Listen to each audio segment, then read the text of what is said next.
Bonjour, nous sommes de retour ici au détachement R181 pour une nouvelle conférence dans le cadre du forum Aérotech et du salon Aéroplace de La Réunion. La conférence qui va suivre est porteuse de pas mal d'espoir pour toute la lutte antivectorielle, toutes les maladies qui sont transmises par les moustiques. On a expérimenté ici à La Réunion une nouvelle technique qui s'appelle la technique de l'insecte stérile, qui consiste à déployer sur certaines zones de contamination des insectes, des moustiques qui sont des moustiques mâles stériles, justement pour éviter la propagation des colonies. Avec nous pour en parler, nous sommes en ligne avec Jérémy Bouillet, qui est donc entomologiste médical et donc qui est coordonnateur du projet Revolink. Et nous sommes en plateau avec Stéphane Pic, président d'Usio, et donc qui a piloté toute la partie drone de cette expérimentation. Alors est-ce que, Monsieur Bouillet, vous pouvez nous en dire plus sur la façon dont a été conduit ce projet? Oui, bonjour. En fait, ce projet a été initié depuis plusieurs années, hein. On a fait des tests en laboratoire avant de commencer les essais à La Réunion, et on a développé une machine qui peut être portée par des petits drones. Et le but, c'était en fait de réduire la densité d'une population d'Aedes aegypti qui est localisée à Saint-Joseph pour pouvoir bloquer la transmission de la dengue. Donc, je ne sais pas si vous voyez la présentation que j'ai préparée là, parce que moi, je la vois pas. Oui, on va la voir, on la Oui, voit. On la voit à l'écran là. d'accord. J'attaque. Allez-y, allez-y, vous êtes là pour ça. Très bien. Moi, je travaille pour le CIRAD et je coordonne ce projet, hein, sur l'aspect entomologie, hein. Je suis vétérinaire et entomologiste médical. Et Stéphane a géré tout l'aspect drone. Je vais présenter un peu le cadre général du projet et les essais. Et s'il y a toute question plus spécifique, il faudra les poser à Stéphane qui est sur place. Donc, diapo suivante.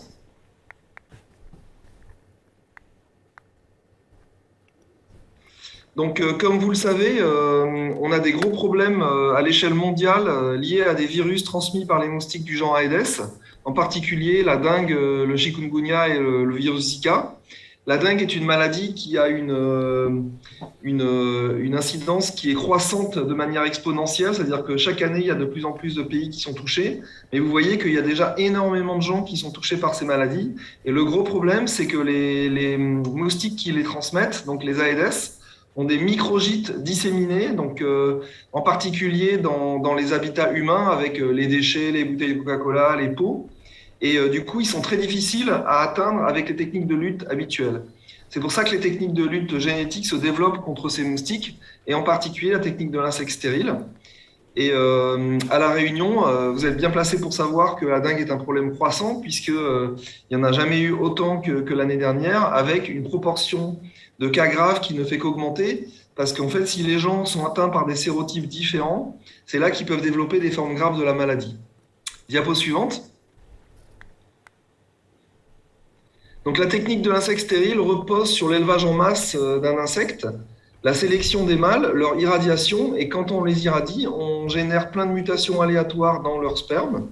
Et quand ils s'accouplent avec les mâles sauvages, avec les femelles sauvages, donc après lâcher dans l'environnement, ils vont leur transmettre donc des spermatozoïdes plein de mutations, et du coup les œufs ne vont pas éclore et on va supprimer leur descendance et la génération suivante. Et si on fait ça pendant suffisamment longtemps, on va réussir à réduire la population et ainsi la possibilité qu'elle transmette des maladies. Mais pour que ça fonctionne, il faut que ces mâles stériles soient lâchés par avion ou par voie aérienne, et ce de manière à ce qu'il y ait un ratio entre les mâles stériles et les mâles sauvages qui soit homogène dans les zones de lâcher.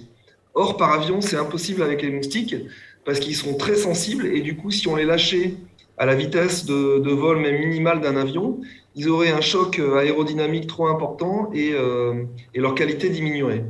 Donc, diapo suivante. De par le monde, on a actuellement plus d'une trentaine de projets qui font des essais pilotes de cette technique contre les moustiques, dont certains sont très avancés, hein, notamment en Asie et en Amérique latine. En Chine, par exemple, en ce moment même, ils lâchent 5 millions de mâles stériles de moustiques par semaine.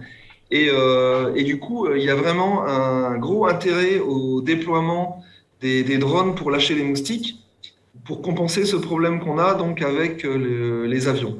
Diapo suivante. Donc c'est pour ça qu'on a développé un projet qui s'appelle Moscarel, donc qui est adossé au projet ERC Revolink, dans lequel Stéphane est intervenu et qui visait à tester différents systèmes de drones pour lâcher des mâles stériles à La Réunion. Suivant. Donc le premier drone qu'on a testé au Brésil il y a quelques années était très lourd, hein, il faisait environ 12 kg, c'est celui qui est présenté sur cette photo, et ça a été fait en collaboration avec We Robotics et la division conjointe FAO-IEA de lutte contre les moustiques, où je suis d'ailleurs actuellement basé depuis la fin de l'essai à La Réunion. Diapo suivante. Donc, on a testé différents types de lâchers, soit des lâchers donc verticaux, ponctuels, sans bouger, soit des lâchers en ligne avec un espace de 80 mètres entre les lâchers. Suivant. Et on a pu démontrer qu'avec cette méthode, on réussissait à avoir une très bonne distribution des mâles stériles au sol et une très bonne corrélation entre leur densité et celle des mâles sauvages. Et c'est ce qu'il faut si on veut pouvoir stériliser toutes les femelles. Diapo suivante. Et on a testé différentes altitudes de lâcher. Donc, on a comparé des lâchers au sol à 50 mètres et à 100 mètres d'altitude. Et on s'est rendu compte que plus on les lâche bas, et mieux ils survivent et plus ils sont compétitifs. Et du coup, ça nous a encore plus démontré qu'on pouvait les lâcher que par drone, puisque les avions ne pourraient pas les lâcher à une altitude de 50 mètres ou inférieure. Diapo suivante. Alors le problème qui nous restait à résoudre, c'est que le drone qu'on avait utilisé nous paraissait dangereux. On l'avait testé en zone rurale, mais on s'était dit que si on devait utiliser un tel drone dans une zone urbaine, il y aurait quand même un risque, étant donné qu'il pesait 12 kilos. Et donc vous voyez, par rapport à la taille de l'enfant là qui voulait le prendre comme un jouet, ça représentait quand même un certain risque. Et on s'est dit donc qu'il fallait qu'on aille vers une miniaturisation des drones. Diapo suivante. Et du coup, on a développé ce système donc, qui était un drone custom-made pour porter une boîte qui permet de lâcher environ 30 à 50 000 moustiques par vol. Donc la boîte, vous la voyez sur la gauche, elle contient des cylindres qui vont tourner à une vitesse variable en fonction de la vitesse du drone et de l'objectif de densité au sol. Diapo suivante. Donc l'essai que nous avons réalisé, bon, vous en avez, voilà. L'essai que nous avons réalisé était dans une ravine donc, du quartier Vincent d'Eau à Saint-Joseph, et la zone témoin était juste à côté au niveau de l'embouchure de la rivière Langevin. Diapo suivante. Et donc l'objectif était de lâcher les mâles stériles le long de 3 lignes de lâcher, une sur la ravine et 2 à 80 mètres des deux côtés de la ravine, à une altitude de 50 mètres. Et si possible, de manière automatique, en tout cas dans la partie non urbaine. Diapo suivante. Donc nous avons initialement testé ce drone qui fait environ 750 grammes et qui est dédié à porter cette machine. Et quand il porte la machine avec les 30 à 50 000 moustiques, il pèse en tout 1,50 kg. Et il est équipé d'un système donc, ArduPilot. Diapo suivante. Donc, le premier vol stationnaire a très bien fonctionné. Et lors du deuxième vol, nous avons eu un problème. Le drone s'est retourné sur place. D'ailleurs, ça avait été couvert par les médias à l'époque.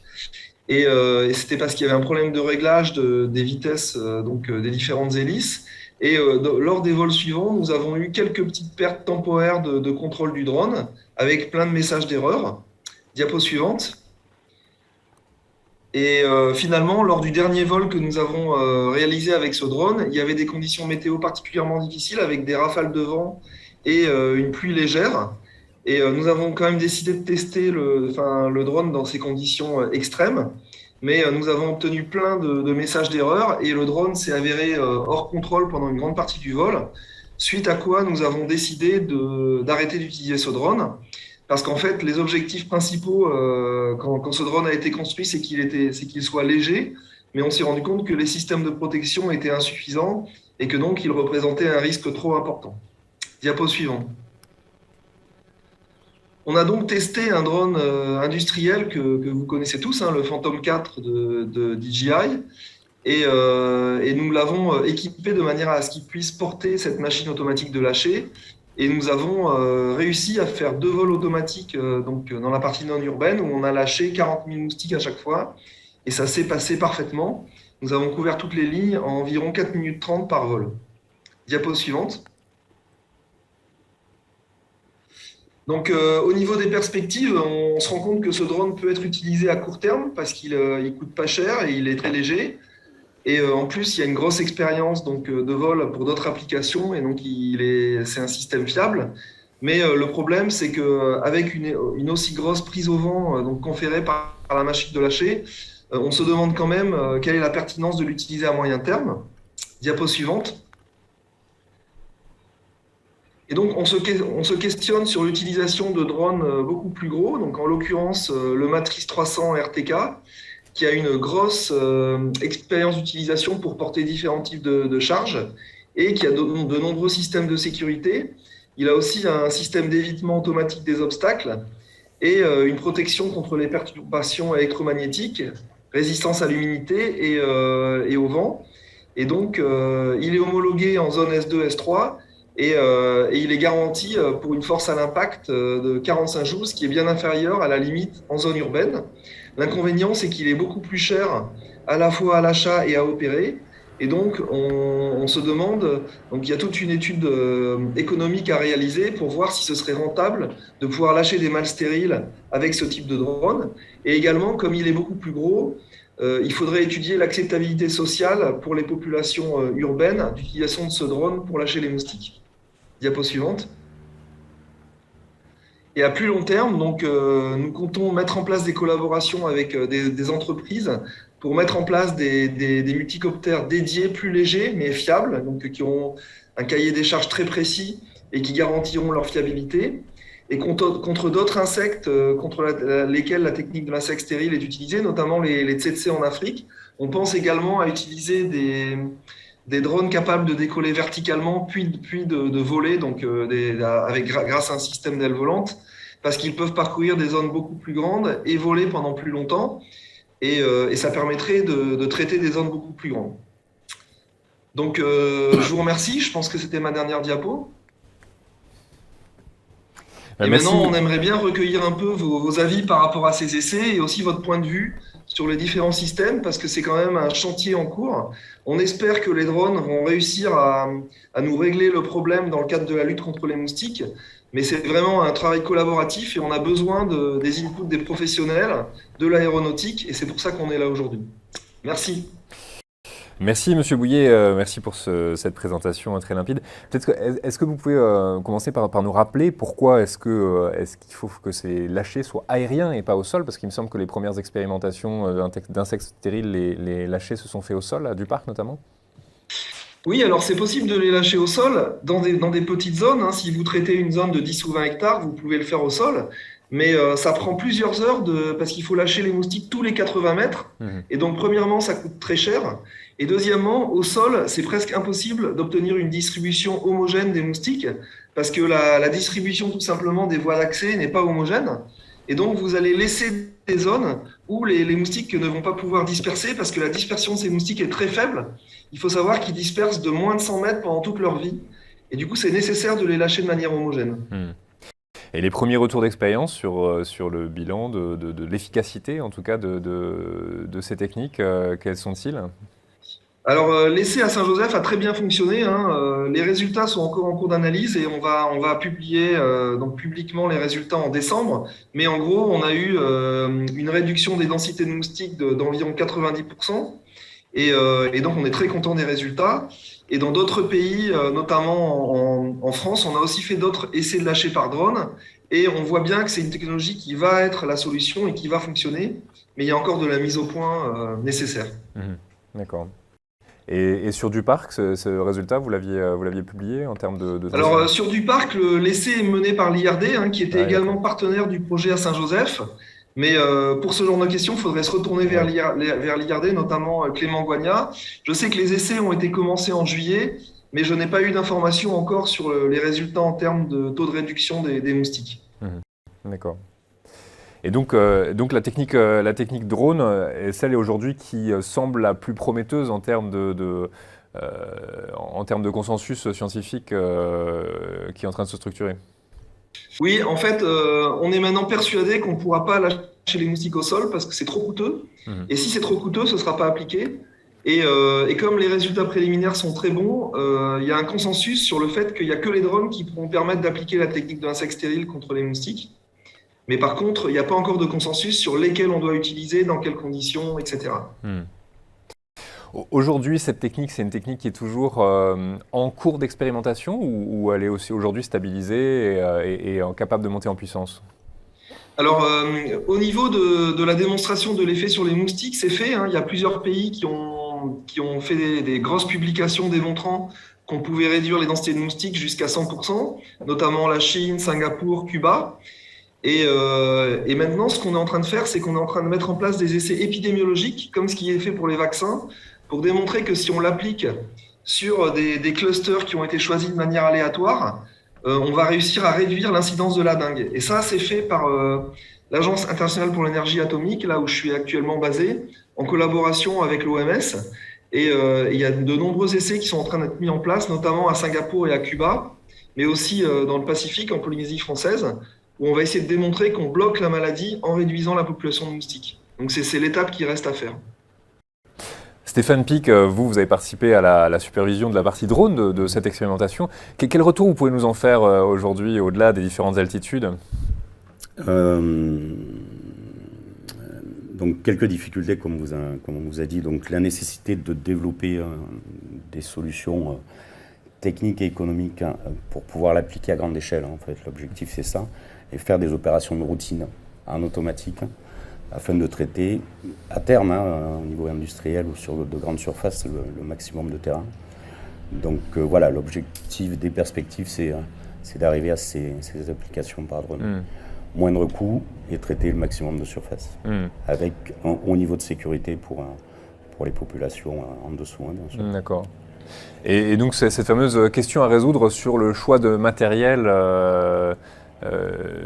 sur le long terme. Voilà, exactement. La technique, on pense aux essaims de drones notamment, ce qui permet d'avoir des drones petits mais de couvrir beaucoup plus avec 4-5 drones en vol automatique qui couvrent beaucoup plus de territoire.